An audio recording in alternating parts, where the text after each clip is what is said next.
ఏర్పాట్లలో కూడా అంటే చందనోత్సవం అనేటువంటిది ప్రతి సంవత్సరం ఏ రోజు వస్తుంది అనేటువంటిది డిపార్ట్మెంట్కి తెలుస్తుంది. ఏ రోజుకి ఏర్పాట్లు అనేటువంటి పూర్తి చేయాలనేటువంటిది అది ప్రభుత్వం తాలూకా బాధ్యత. కేవలం 3 రోజుల 4 రోజుల క్రితం గోడ కట్టి దానికి కనీసం క్యూరింగ్ చేయకుండా గోడ కట్టాల్సినటువంటి రూల్స్ అండ్ రెగ్యులేషన్స్ ఏవైతే ఉన్నాయో లేదా దానికి సంబంధించిన టెక్నికల్ ప్రొసీజర్స్ ఏవైతే ఉన్నాయో అవి ఫాలో అవ్వకుండా కేవలం గోడ కట్టేయాలన్నటువంటి ఉద్దేశంతో గోడ కట్టేసి క్యూరింగ్ కూడా చేయకుండా ఈరోజు నిన్న రాత్రి సహజంగా మీ అందరికీ తెలుసు ఆనవాయితీ ప్రకారం మరి ఆ దేవుడి కృప ఏంటో తెలియదు కానీ చందనోత్సవం అంటే వర్షం అనేటువంటిది ప్రతి చందనోత్సవానికి ఆ దేవుడు లేలో ఏంటో తెలియదు కానీ ప్రతి సంవత్సరం చందనోత్సవం రోజున వర్షం పడుతుంటుంది ఈ ప్రాంతంలో అనేటువంటిది ఈ ప్రాంతంలో ఎవరిని అడిగినా చెప్తారు. సరే గాలి వచ్చింది వాన వచ్చింది ఇవన్నీ ప్రభుత్వానికి సాకుల్లా కనబడవచ్చు కానీ మీరు చేసినటువంటి ప్రక్రియలో ఆ గోడకి భక్తులకు సంబంధించినటువంటి ఈ టెంట్లు వేయడానికి ట్రస్సులు వేయడానికి ఏదైతే ఏర్పాట్లు చేశారో ఆ క్యూరింగ్ అవనటువంటి గోడకు తీసుకొని వచ్చి ట్రస్సులన్నీ కూడా తగిలించి దానికి మేకులు కొట్టి పూర్తిగా ఆ గోడని సపోర్ట్ కింద తీసుకొని ఏర్పాట్లన్నీ కూడా చేశారు. ఒక పక్క గాలి ఒక పక్క ఇప్పుడే పైలా ప్రవీణ్ అని చెప్పి ఇందులో గాయపడినటువంటి యువకుడిని విమ్స్ హాస్పిటల్లో తనని పరామర్శించి రావడం జరిగింది. ప్రత్యక్ష సాక్షి ఆ అబ్బాయిని అడిగాం ఏం జరిగింది ఎలా జరిగింది ఏంటి అని అంటే క్లియర్ చెప్పాడు. సార్ పెద్ద గాలి వేసింది గోడ ఫ్లెక్స్ ఊగినట్టు ఊగింది సార్, అది ఆ చీకట్లో మాకు లైటింగ్ కూడా లేదు ఆ టైంలో, అది గోడో లేకపోతే ఫ్లెక్సో ఏంటో తెలియలేదు, కళ్ళుమూరి చేసి లోపు మొత్తం గోడంతా కూలిపోయింది, కిందన ఉండిపోయారు. నాకు ఏమో ఆ కుర్రోడికేమో ఆ ఐరన్ ట్రస్ ఏదైతే ఉంటుందో అది వచ్చి కాలు మీద పడిపోయి ఆ యాంకిల్ బ్రోన్ అనేటువంటిది ఫ్రాక్చర్ అయ్యింది. అంటే క్యూరింగ్ అవునటువంటి గోడకు తీసుకుని వచ్చి ఆ గోడ ఇది కూడా మీరు చూస్తే ఇది కాంక్రీట్తో సహజంగా మీరు చూడండి, మీరు ఎక్కడన్నా ఆ కొండ చర్యలు ఉన్నటువంటి ప్రాంతంలో రీటైనింగ్ వాల్ కట్టినప్పుడు కాంక్రీట్ వాల్స్ కడతారు. మీరు చూడండి హనుమంతవాక్ జంక్షన్లో కానీ లేకపోతే ఇతర ప్రాంతాల్లో కానీ కొండవాళ్ళ ప్రాంతాలు ఎక్కడున్నా సరే కట్టాల్సినటువంటిది కాంక్రీట్ వాల్. ఇలాంటి ఫ్లై యాష్ బ్రిక్స్ తీసుకొని వచ్చి కడితే ఇది పరిస్థితి.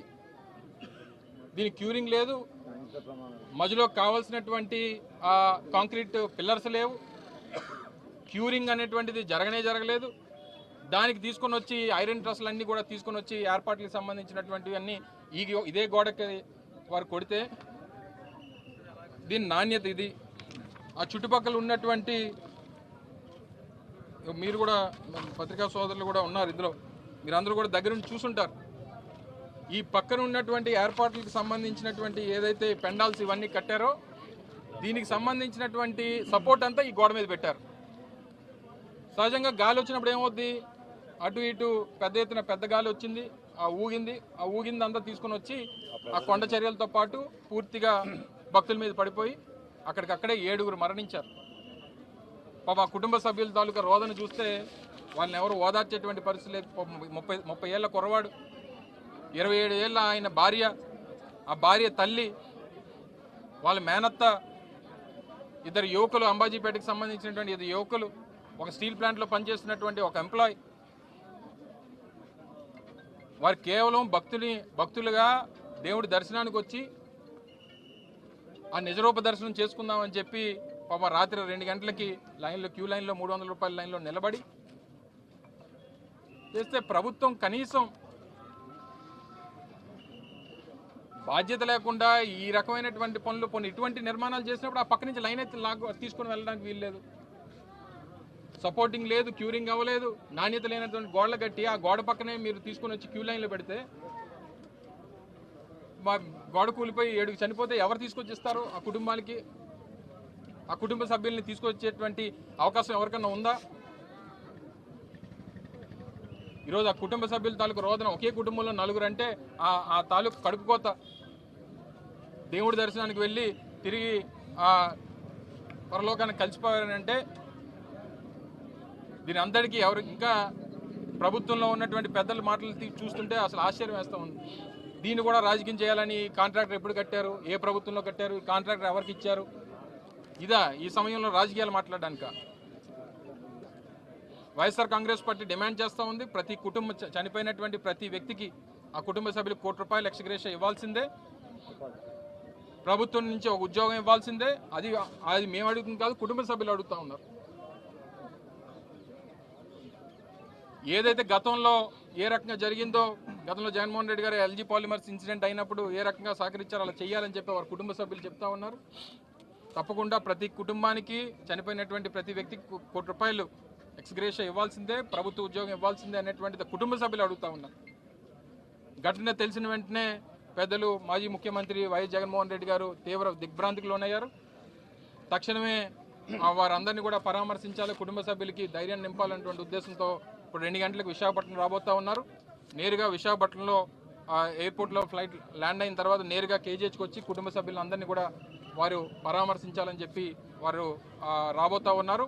తప్పకుండా మరి ఆ కుటుంబ సభ్యులకి వాళ్ళని తీసుకురాలేం, కానీ అందరి తాలూకా ధైర్యం, అందరి తాలూకా సానుభూతి ఆ కుటుంబ సభ్యులకు ఉంది. చనిపోయినటువంటి ప్రతి ఒక్కరికి వారందరికి కూడా ఆత్మకు శాంతి కలగాలని, ఆ కుటుంబ సభ్యులందరికీ కూడా ప్రజలందరూ కూడా వారికి మరో ధైర్యాన్ని నింపేటువంటి దానికి అందరం కూడా వారికి సహకరించాలని చెప్పి సందర్భంగా తెలియజేసుకుంటూ, మరొకసారి ప్రభుత్వం ఆ కుటుంబ సభ్యుల కోరిక ఏదైతే ఉందో ₹1 కోటి ఎక్స్గ్రేషియా అండ్ ఆ కుటుంబంలోని ఒకరికి ఉద్యోగం ఇవ్వాలనేటువంటి డిమాండ్ని ప్రభుత్వం తక్షణమే నెరవేర్చాలని చెప్పి డిమాండ్ చేస్తూ ఉంది వైఎస్ఆర్ కాంగ్రెస్.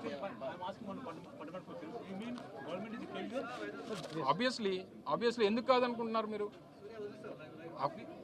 సహజంగా కనబడుతుంది కదండి, గోడలు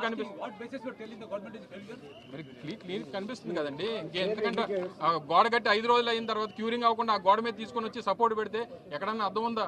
ఎక్కడైనా ఏ టెక్నాలజీ వాడుతుందో చెప్పానండి, ఏ టెక్నాలజీ వాడితే అవుతుందో చెప్పానండి. పోనీ ఒక గోడ కట్టితే ఆ గోడకు ఆనుకొని కొండ చర్యలు ఉంటే ఆ కొండ చర్యలకు ఉన్నటువంటి ఆ సపోర్ట్ ఉన్నటువంటి గోడ మీద తీసుకొని వచ్చి మీరు ట్రస్సులు మేకులు కొట్టి మీరు సపోర్ట్ తీసుకుంటే 3 రోజులు 4 రోజులు అయినటువంటి గోడ సపోర్ట్ చేసేస్తుందని చెప్పి ఏదైనా టెక్నాలజీ ఉన్నదని చెప్పానండి.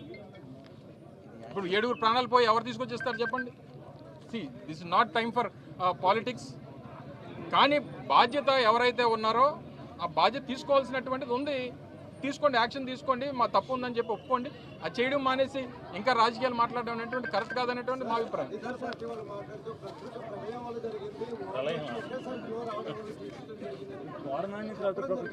అలా కాదండి, అక్కడ చాలా గోళ్ళు ఉన్నాయి, అన్ని గోళ్ళు ఎందుకు పడిపోలేదు? ప్రళయం వచ్చేస్తే ఇది ఇప్పుడు ఏదైతే చెప్తున్నామో మనం, ఈ ఇన్సిడెంట్కి సంబంధించినటువంటి వాల్ ఏదైతే ఉందో ఇది 3 రోజులు అయింది కట్టి. 3 రోజులు అయినటువంటి వాళ్ళ మీద మీరు సపోర్ట్ ఎలా తీసుకుంటారు? ట్రస్ట్లు ఎలా వేస్తారు?